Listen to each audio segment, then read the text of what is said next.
Good morning students, welcome to online class. So students, in today's class we will be starting our new chapter, that is infrastructure. Now what is infrastructure?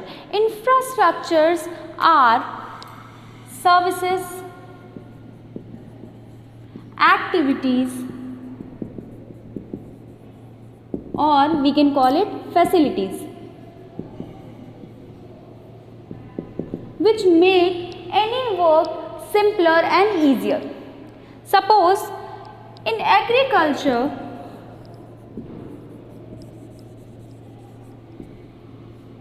what are the infrastructure?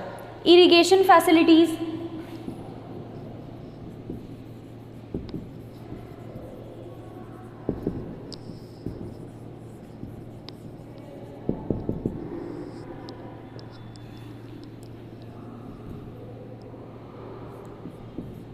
transport, communication. Through transport we get delivery or we send delivery of seeds, crops, pesticides, etc. Through communication, what we achieve? Through communication we get or we are able to get information regarding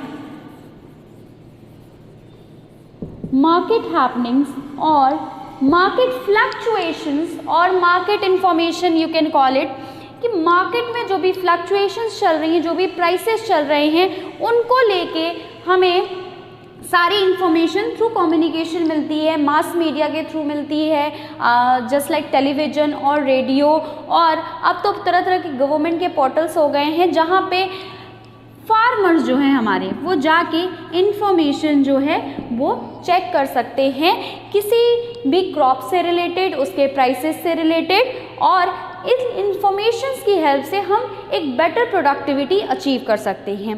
सो आपने देखा कि infrastructure की help से agriculture में हम productivity को enhance करने में सक्सेसफुल हुए।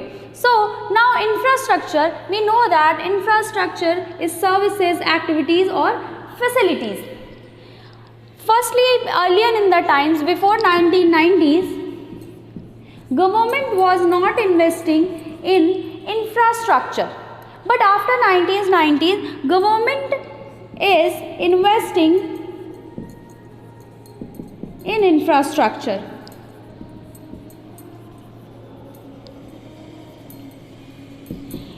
In every sector, not only for agriculture sector, for agriculture sector, that is our primary sector, industrial sector,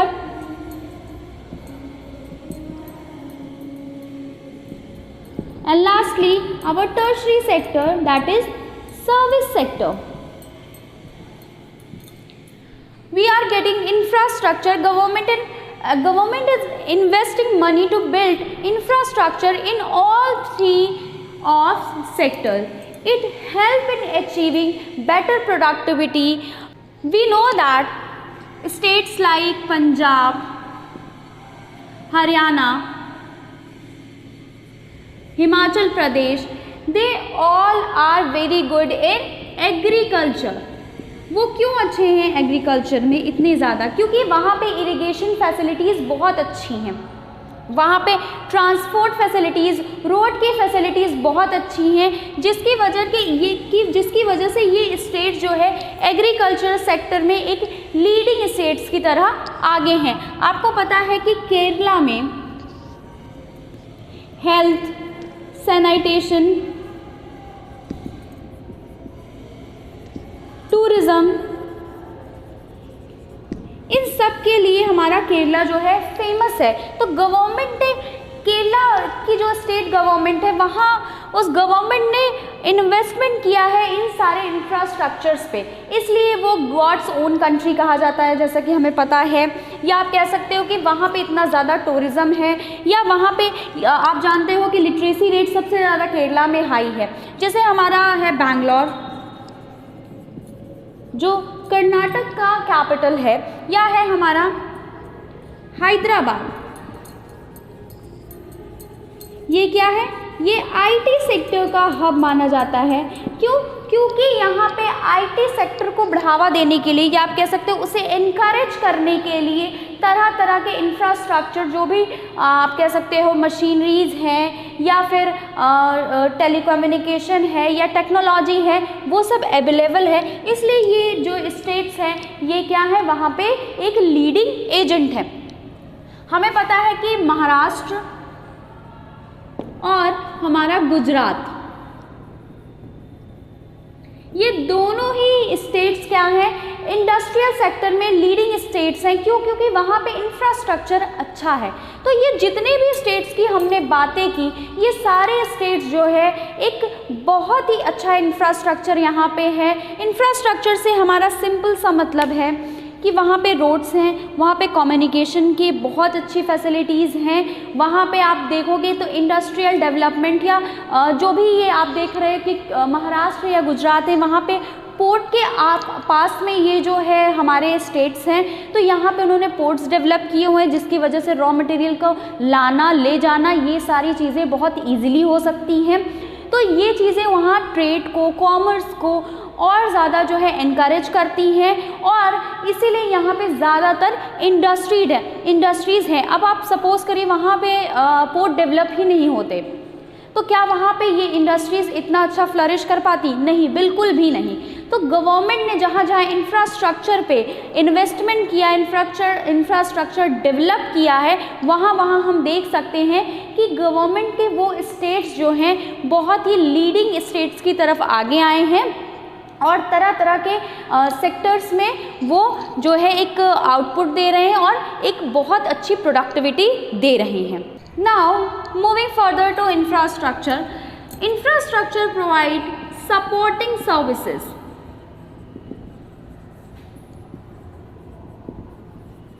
to agriculture,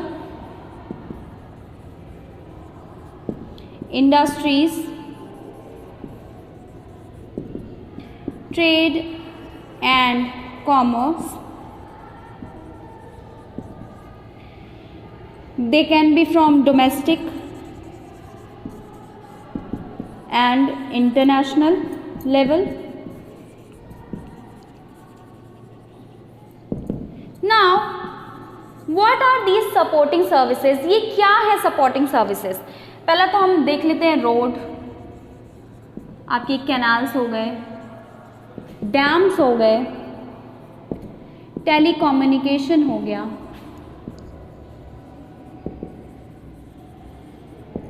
next is pipeline, fuel pipeline basically, power station,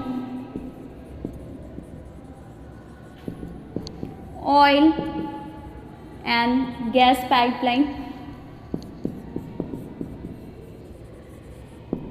etc. For education, there will be schools building जो हम ले रहे हैं, जहाँ पे हम जाके education receive करते हैं। तो हम कहाँ पे एजुकेशन रिसीव करते हैं? तो स्कूल हमें बिल्ड करने पड़ेंगे। तो जो स्कूल जो है हमारे इंफ्रास्ट्रक्चर में आता है। हेल्थ के लिए हमें हॉस्पिटल्स बिल्ड करने पड़ेंगे।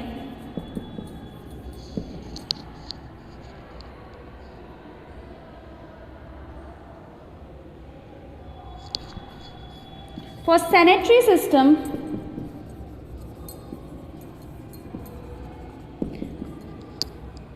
सैनिटरी सिस्टम को और अच्छा करने के लिए हमें क्या चाहिए होगा? क्लीन ड्रिंकिंग वाटर फैसिलिटी,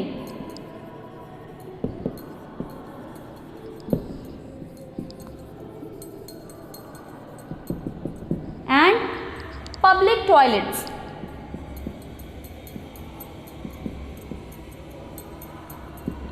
ना मॉनेटरी सिस्टम में हमें क्या इंफ्रास्ट्रक्चर चाहिए होगा?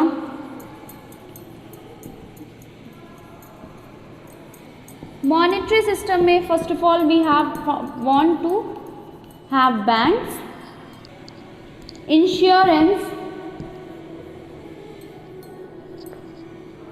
and other financial institutions.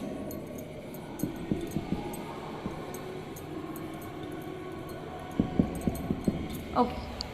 Now we can see that these are the supporting services which will help agriculture, industry, trade and commerce, domestic industries, international industries for better working condition. किसी भी country का infrastructure जो होता है वो क्या उसे support करने के लिए होता है। इंफ्रास्ट्रक्चर का काम है कि वो आप जो भी वर्क कर रहे हो उस वर्क को बेहतर तरीके से या बहुत ही स्मूथली अचीव किया जा सके। अब आपको अपनी क्रॉप एक जगह से दूसरी जगह ले जानी है, उस क्रॉप को एक जगह से दूसरी जगह ले जाने का काम मुश्किल भी हो सकता है और आसान भी। मुश्किल वो तब हो जाएगा जब आप उसे बैलगाड़ी पे ले जाओ या आप उसे किसी ठेले पे ले जाओ, तो वो आपके लिए बहुत ही मुश्किल हो जाएगा। बट अगर आप उसे ट्रैक्टर से ले जाते हो या इलेक्ट्रॉनिक ट्रॉली से ले जाते हो तो वो आपके लिए बहुत आसान हो जाता है। ये और भी ज़्यादा मुश्किल हो सकता है जब रोडें ख़राब हों, और बहुत आसान हो सकता है जब रोड्स जो हैं बहुत अच्छी हों, स्मूथ हो, जो है कंक्रीट की रोड्स हो, तो एक जगह से दूसरी जगह जाना हमारे लिए बहुत आसान हो सकता है। कोई भी आप नया वर्क स्टार्ट कर रहे हो तो उसमें लगता है फाइनेंस, तो यहाँ पे अगर आपको फाइनेंस बैंक के थ्रू मिल रहा है या किसी भी फाइनेंशियल इंस्टीट्यूशन के थ्रू मिल रहा है तो वो आपके काम को बहुत ईजी कर देगा और आप क्या कर सकोगे, आप अपना काम जल्दी शुरू कर सकोगे। यहाँ पे आप देख रहे हो कैनाल्स है, डैम्स है। डैम्स में जो हम पानी इकट्ठा करते हैं वो कैनाल्स के थ्रू हम क्या करते हैं, डिफरेंट स्टेट्स और हम विलेजेस में पहुँचा पाते हैं ताकि वहाँ के लोगों को इरिगेशन फैसिलिटी मिल सके और हमारी क्रॉप्स का प्रोडक्शन बढ़ सके। टेलीकम्युनिकेशन, एक जगह से दूसरी जगह बात करना आज हमारे लिए कितना ज़रूरी है ये आप कह सकते हो अब से पहले हम नहीं समझ पाते। हम इस ऑनलाइन क्लास के थ्रू इंटरेक्ट कर पा रहे हैं, ये भी एक टेलीकम्युनिकेशन या आप कह सकते हो कि फ़ोन की वजह से ही ये पॉसिबल हो पा रहा है। इससे हमारा काम जो एजुकेशन का वर्क है या आप कह सकते हो जो लर्निंग का वर्क है वो हमारा ईजिली अचीव हो पा रहा है। पावर स्टेशंस हैं, फ्यूल स्टेशंस हैं, यहाँ पे हम जाके आप देखते हो कि कहीं हाईवेज़ पे सिर्फ एक ही फ्यूल स्टेशन है। वहाँ पे अगर बीच में कहीं किसी गाड़ी का फ्यूल ख़त्म हो जाता है तो उसके लिए बहुत बड़ी परेशानी हो सकती है। पर एक हाईवे पे बहुत सारे फ्यूल स्टेशंस हैं तो वो कहीं भी उसका पेट्रोल ख़त्म हुआ, उसका डीजल ख़त्म हुआ तो वो जाके वहाँ पे रिफ़िल करा सकता है। तो ये सारी जो छोटी छोटी चीज़ें हैं ये हमारी लाइफ का एक बहुत ही इम्पॉर्टेंट और एसेंशियल पार्ट है और यही है हमारा इंफ्रास्ट्रक्चर, जो क्या है, सर्विसेज है, फैसिलिटीज़ है या आप कह सकते हो कि एक तरह से हेल्प है जो हमारे काम को और इजीली रन कराता है। They help to achieve different services in the economy. Economy में इंफ्रास्ट्रक्चर क्या हेल्प करता है, तो इकॉनमी में इंफ्रास्ट्रक्चर क्या करता है, वो सारे ही जो इकॉनमी के वर्क हैं उन्हें स्मूथली रन करने में हेल्प करता है। Further infrastructure can be categorize under two ways. First is economic infrastructure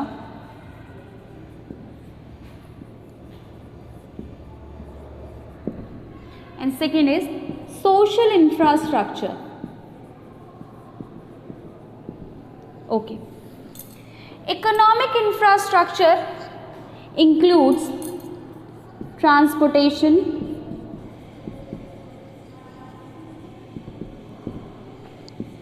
power, energy and communication.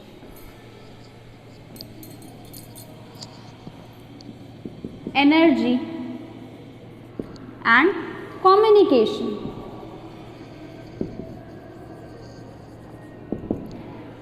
It helps or it supports what? Trade and commerce. ये किस में हेल्प करते हैं? ट्रेड एंड कॉमर्स में। एंड थर्डली ये production and distribution में help करते हैं।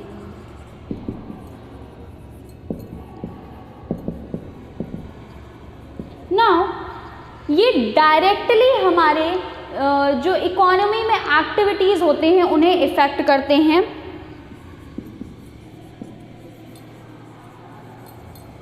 directly supports the economic activities.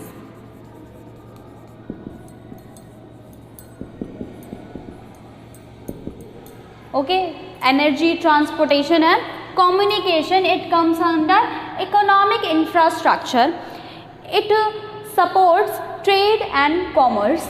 And third one is it supports, or we can call it, it benefits production and distribution activities, and it directly supports the economic activity. Now moving to social infrastructure, it include health,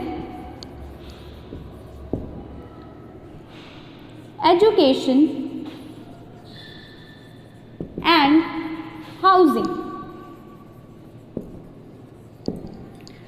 It focuses more on improving quality of life of human resource.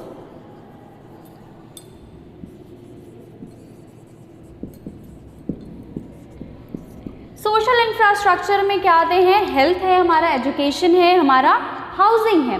और ये क्या करता है? ये human resource की life को improve करने में हेल्प करता है। अगर किसी की हेल्थ अच्छी नहीं है तो वो सोसाइटी के किसी काम में नहीं आ सकता। अगर उसके पास एजुकेशन भी नहीं है तो भी वो किसी भी, आप कह सकते हो, एक एजुकेशन एक बेस तैयार करती है, आपको ह्यूमन से ह्यूमन कैपिटल में चेंज करती है। हमने पहले भी ये पढ़ा था। तो यहाँ पे आप सिर्फ ह्यूमन रह जाओगे, अगर आपके पास एजुकेशन नहीं होती आप ह्यूमन कैपिटल में चेंज नहीं हो पाओगे। और सोशल इंफ्रास्ट्रक्चर में आता है हाउसिंग, क्योंकि हमें पता है कि हाउसिंग एक बेसिक नेसेसिटी है किसी भी पर्सन की, एक ह्यूमन की। तो यहाँ पे ये हमारा सोशल इंफ्रास्ट्रक्चर जो है वो डील कर रहा है किससे? Improving quality of life. ये जो है डायरेक्टली नहीं, इनडायरेक्टली जो है सपोर्ट करता है किसे? Indirectly supporting economic activity.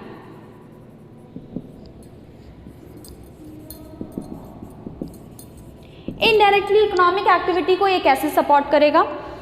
वही बात, हेल्थ आपकी अच्छी है, आपको एक आप बॉडी से, आप माइंड से अगर साउंड हो तो आप किसी भी वर्क पे फोकस कर सकते हो।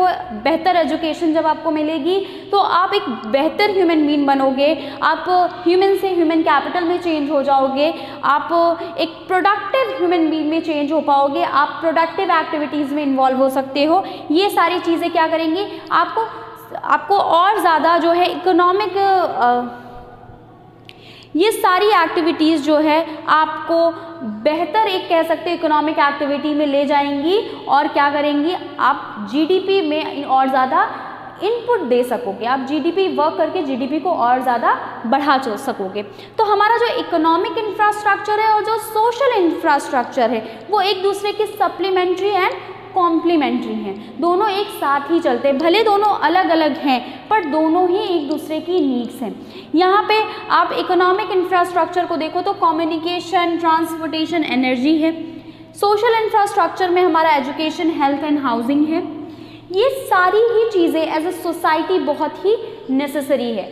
और पहले हमारी गवर्नमेंट इंफ्रास्ट्रक्चर पे इतना ज़्यादा जो है इन्वेस्टमेंट नहीं करती थी, but now our government investing in both the infrastructure. वो हाउसिंग में भी जो है इन्वेस्ट कर रही है, एजुकेशन में भी कर रही है, हेल्थ पे भी कर रही है, transportation, energy, communication, in every area government is investing now. और हम देख सकते हैं कि हम अपने आसपास पिछले 10 सालों से बहुत ज़्यादा डेवलपमेंट देख सकते हैं। To importance of infrastructure.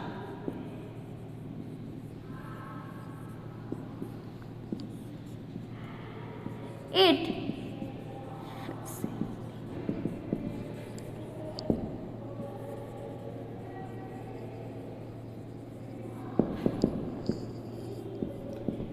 facilitate functioning of economy. Economy में हमारा 3 सेक्टर है और ऑल 3 सेक्टर्स अभी हमने पहले भी देखा कि तीनों सेक्टर्स में क्या है, इंफ्रास्ट्रक्चर की बहुत ही ज़्यादा ज़रूरत है।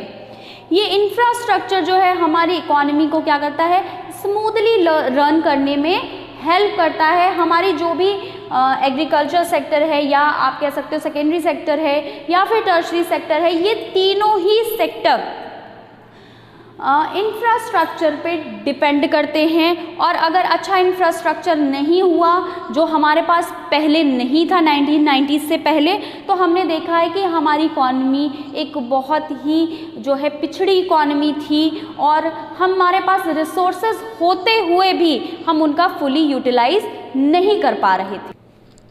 Now the next is agriculture development. Agricultural development, okay. Agricultural development में आप कह सकते हो रोड्स हैं, रेलवेज हैं, शिपवेज हैं,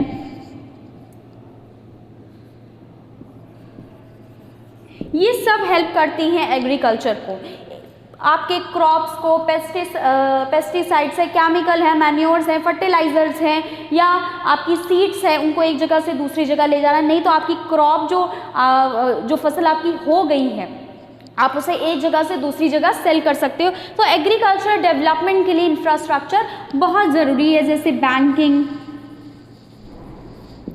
या आप कह सकते हो telecommunication.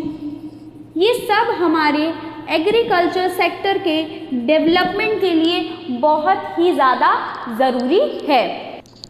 Now the third importance is economic development.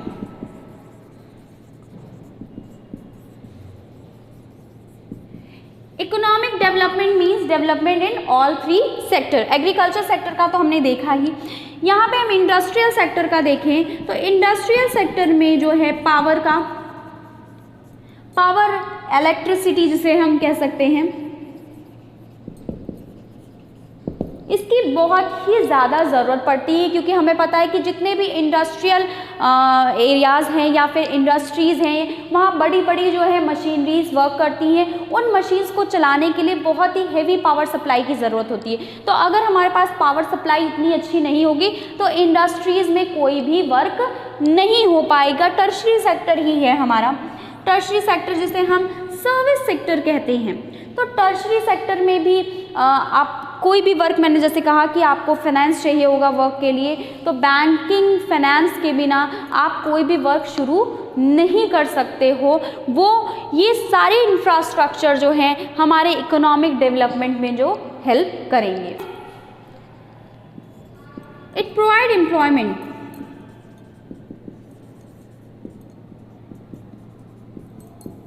How?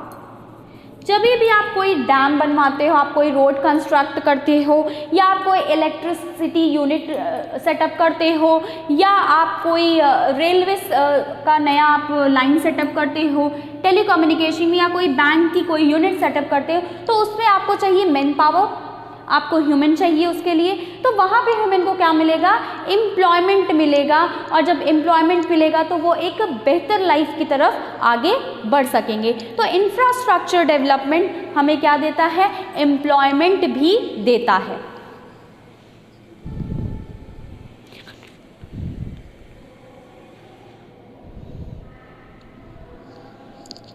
Now ये क्या करता है? आउटसोर्सिंग में भी हेल्प करता है।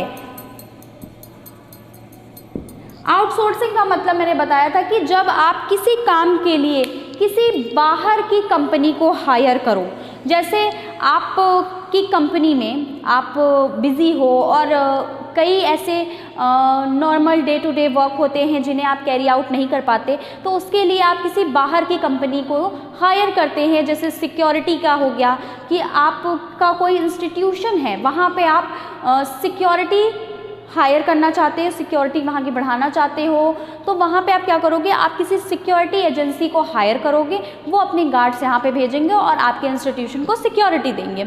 इसी तरीके से कभी कभी आप बेसिक लेवल पे देखो तो स्कूल है, कॉलेजेस है, वहाँ पे कैंटीन्स होती हैं, तो कैंटीन में आप किसी अदर सर्विस प्रोवाइडर को, किसी अलग बाहर से कैंटीन वाले को आप हायर कर रहे हो अपने यहाँ कैंटीन खोलने के लिए, कोई बाहर से आके आपको सर्विस दे रहा है, आप अपना कोई डे टू डे वर्क जो है वो क्या कर रहे हो, किसी बाहर की कंपनी से करा रहे हो, दैट इज़ आउटसोर्सिंग। तो इंडिया, अगर हमारे पास बेहतर इंफ्रास्ट्रक्चर रहेगा तो इंडिया हमें पता है एक लीडिंग कंट्री है BPO KPO के लिए। KPO means knowledge processing outsourcing. Knowledge का जैसे आप कह सकते हो जो एक्सपर्टाइज हैं लोग, जैसे आपके लॉयर्स हो गए, आपके डॉक्टर्स हो गए, आपके IT प्रोफेशनल्स हो गए, इन सब की आउटसोर्सिंग इंडिया से की जाती है। तो अगर हमारे पास बहुत अच्छा इंफ्रास्ट्रक्चर होगा तो हम आगे फ्यूचर में और अच्छी तरीके से अपनी कंट्री को लीड कर सकते हैं, हम अपनी कंट्री में और ज़्यादा प्रॉस्पेरिटी ला सकते हैं।